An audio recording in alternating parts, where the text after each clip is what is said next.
بسم اللہ الرحمن الرحیم۔ تو روزے کا معنی رکنا ہے۔ روزے کا معنی بولیے، روزے کا معنی رکنا۔ کس سے؟ جھوٹ سے، غیبت سے، بدی سے، بدنگاہی، کھانے پینے۔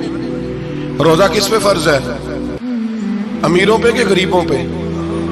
جی کہنے نے میں تو کام ہی میرا تو کام ہی محنت مزدوری والا، میں کیسے روزہ رکھوں؟ میں تو دیہڑی لگاتا ہوں تو روزہ کیسے رکھوں؟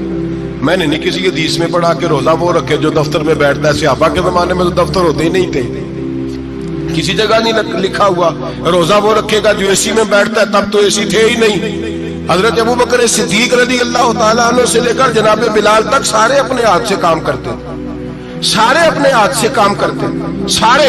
حضرت عمر فاروق رضی اللہ تعالیٰ عنہ خلیفہ وقت ہونے کے باوجود مال غنیمت کے اونٹ چڑھنے جاتے تھے تو چراگاہ میں چھوڑنے میں جاتے تھے، لینے بھی آتے تھے واپس۔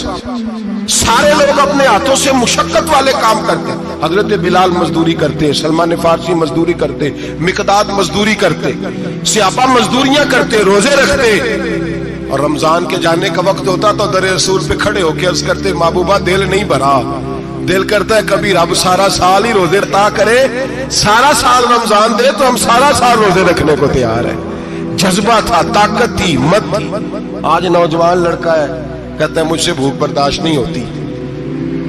میرے بھائی رب بیماری لا دینا، اللہ سے دعا مانگے اللہ شفائیں عطا فرمائے، اور دعا کریں اللہ آزمائش سے محفوظ فرمائے۔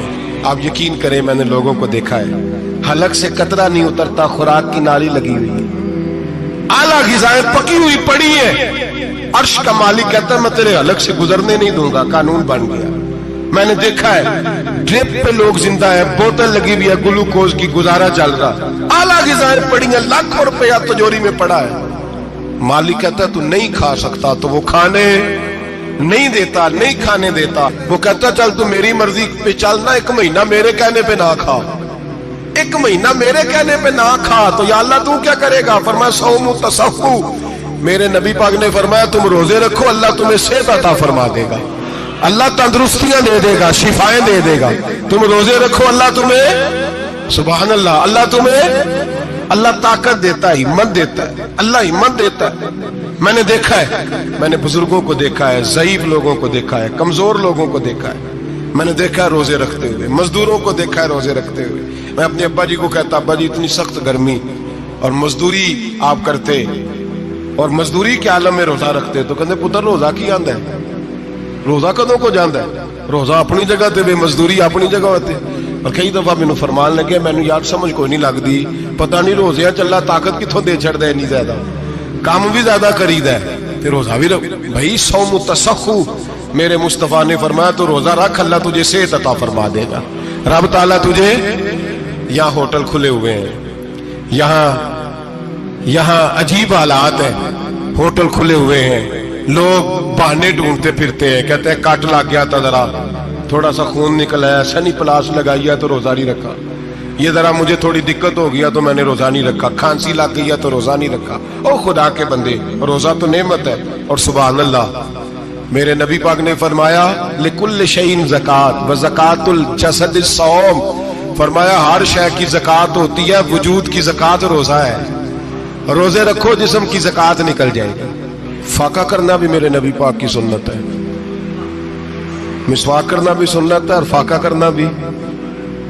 مسواک والی سنت زیادہ اپناتے ہیں لوگ، فاقہ کرنا بھی نبی پاک کی سنت ہے۔ ایک صاحب مجھے کہنے لگے جناب بیٹھ کے کھانا حضور کی سنت ہے، میں نے کہا کبھی کبھی نہ کھانا بھی نبی پاک کی سنت ہے، نہ کھانا بھی حضور کی سنت ہے۔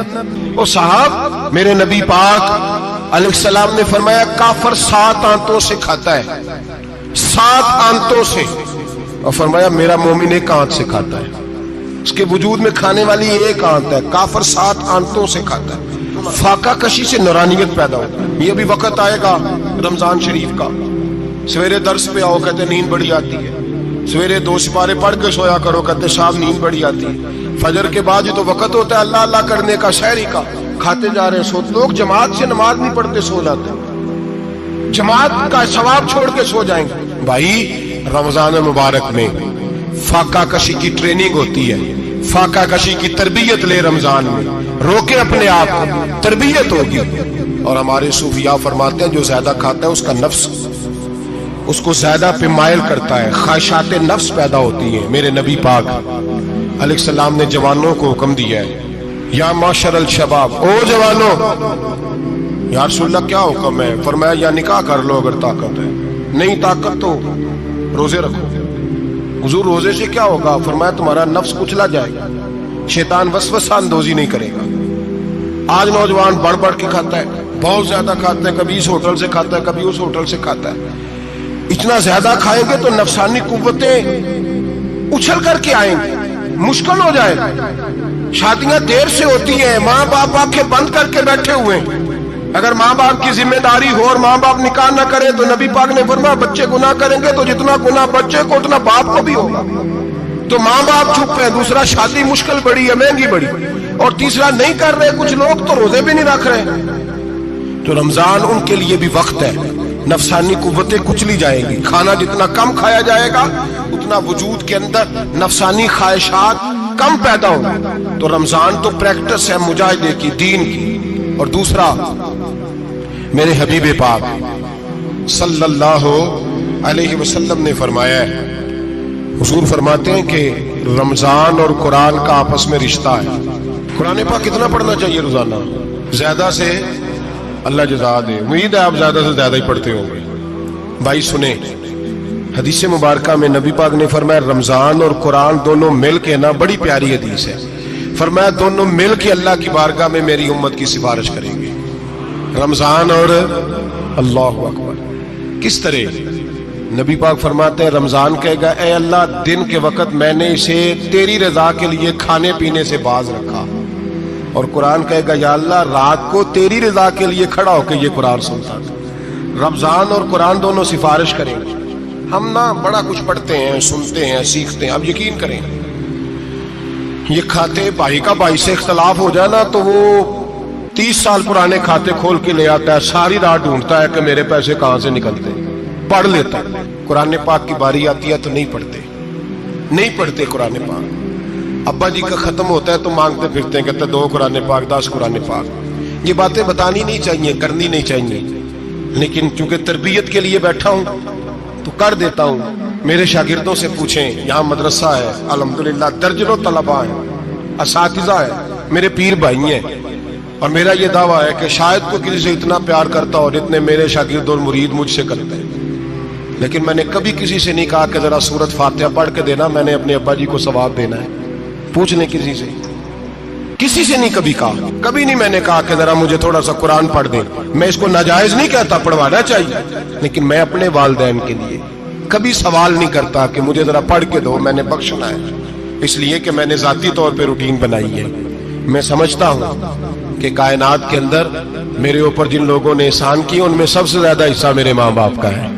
मैं समझता हूं इस बात, कितना नालायक हूं मैं कि मैं एक महीने में एक कुरान पाक भी पढ़ के उनकी रूह को एहसास नहीं कर सकता।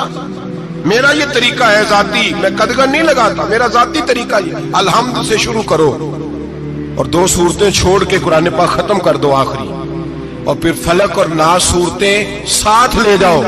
यहां बैठ के साले सवाब नहीं करना, खत्म नहीं दिलाना, साथ ले जाओ, कब्र पे खड़े हो जाओ और फलक और नास सूरतें कब्र पे बैठ के तिलावत करो।